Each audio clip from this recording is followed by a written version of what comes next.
Anong sagot dyan? Pag-usapan natin yan sa video na ito.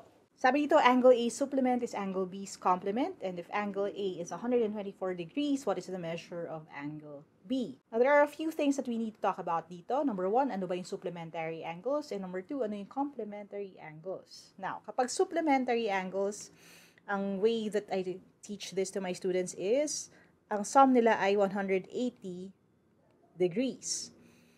Para madaling tandaan, the letter S is right there for supplementary. At kapag complementary naman, pag in-add mo sila ay 90 degrees. Nandito rin yung letter C for complementary. Ang C, pag tinimes 2 mo, ay S. So, 90 times 2 is 180.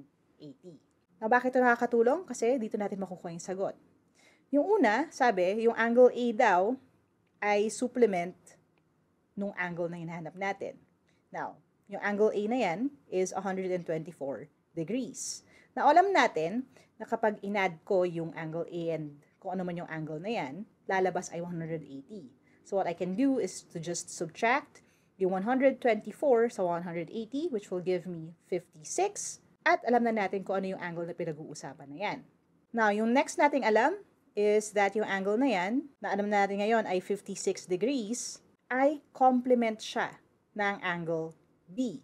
Which means, para makuha yung angle B, ibabawas ko lang yung 56 sa 90, which will give me 34. Kaya yung angle B ngayon would be just 34 degrees. So, anong measure ng angle B? 34 degrees. Right, we have full video lessons ng mga konsepto na yan sa YouTube channel ko. And if you want to solve your own problem, anong sagot dyan? Let me know in the comments and don't forget to follow me for more.